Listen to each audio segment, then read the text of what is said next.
Hey, so I'm taking a quick break at work to kind of come and give a little update. All right. I recorded a video before and I never uploaded it, so let's just kind of go over that a little bit. 2011, in December 5th actually, I had VSG surgery. I started out at over 310 pounds. Within a year, I got to a little under 170 pounds. So it was quite a significant weight loss. I got married. I married my partner, I married the person I'm supposed to be with. We had a baby in 2015. I was diagnosed with postpartum depression. My mom went through some major health issues that ended up causing her death 2 years later. My father was hospitalized with some mental health issues a couple times. And that was all before I went back to work after my 3 months of maternity leave. So they put me on Zoloft, and it was like that quick, and I had gained like 30 or 40 pounds. And I went back to work wearing my pre-pregnancy clothing. So that was rough. I spent a lot of time at my mom's bedside with her, and rough. I had a newborn. I was still trying to take full-time classes. I was working full-time. My mom was bedridden for darn near 2 years almost. There was a little marital hump we got through, but there was a lot of stuff that went on, and all that, and then add in just life and antidepressants and some thyroid issues that I ended up being diagnosed with, and whatever. Here I am. In 2019, I was 280 pounds, and I tried to go for a revision surgery to bypass for the weight gain, which was denied by my insurance at the time. We went through like every level of appeal you can possibly go through, and it just was denied. So that was, I don't even remember. I want to say it was like in the summer sometime. November, I got pregnant with my daughter. Then a pandemic happened, and I was a stay-at-home mom. I had my daughter. Let's see, Betsy was born June 29th, and I was like 271 pounds, like 9 months pregnant. So once I lost the actual weight, I got down to like 230, I want to say.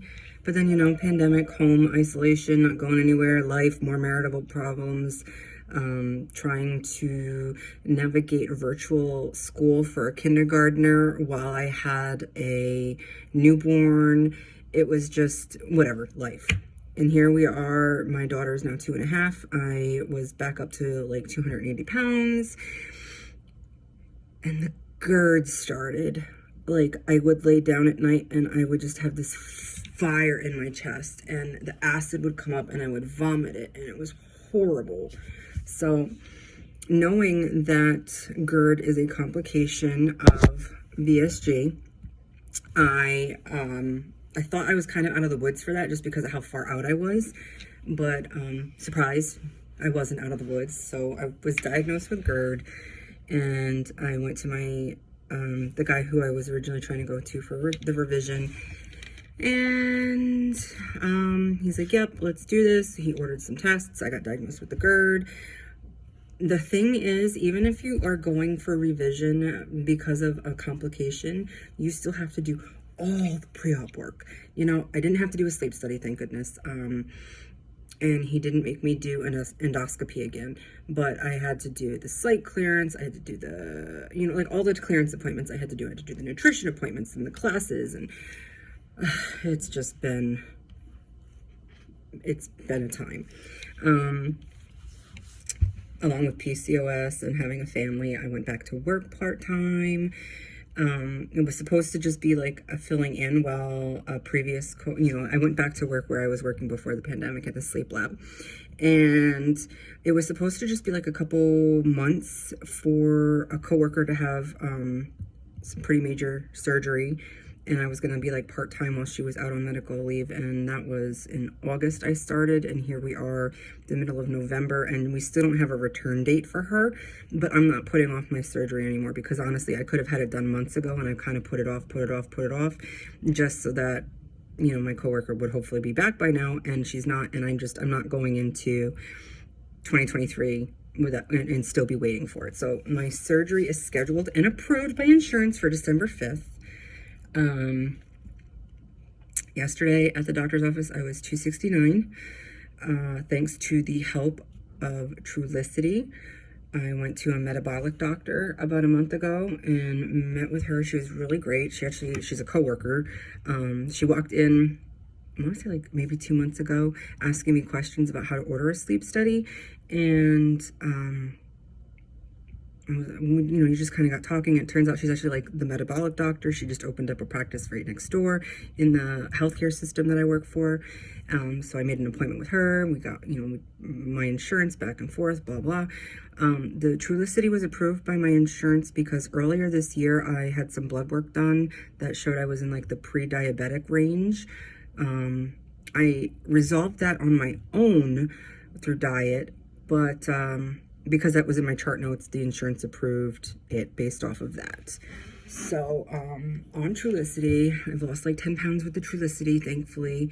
No side effects from that, which is good.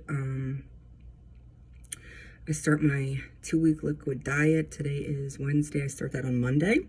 Now, I did discuss with my physician, my surgeon, that because of the GERD, I am so extremely nervous about being on all liquids for 2 weeks because, I'm on 40 milligrams a day of omeprazole right now. I take it in the morning and I take it at night. And there are still times where I feel the burn. I don't actually vomit with it, but like I can feel the, like when you exhale, I can feel it in here. So I'm nervous about that. He said to do my best with doing liquids and to hopefully, if I can't do 100% liquid diet, to make it 70% of the 70% liquids. So I actually just sent my nutritionist an email because I have an appointment with her Friday morning, asking her to kind of, help me to be ready to help me figure out what, a 70-30 diet will look like. So give me like a outline or a diet plan or something to help me with that, just because I don't have the mental energy to sit down and figure that all out on my own anymore. I'm not there. There's kids, there's homework, there's a house, there's bills. It's just, I'm not where I was for my first surgery. My first surgery, I was single, I had a full-time job, I was in school full-time too, but it was different. I didn't have children, I didn't have a husband, I still lived at home, so I'm in a completely different spot this time around, and I'm actually really nervous because I remember that energy crash about 3 weeks after surgery. The first time, I was trying to get ready for the Christmas party. The Christmas party at work was the next day. I was cooking stuff for it that I wasn't even going to get to eat, and I had, nothing to wear, so I was doing laundry, and I remember, collapsing on the floor in front of the washer and dryer because I literally didn't have the energy to take the clothes out of the washer and put them in the dryer. And I just remember bawling on the floor, and my father came over to me and he's like, "What's wrong?" I was like, I cannot put the clothes in the dryer.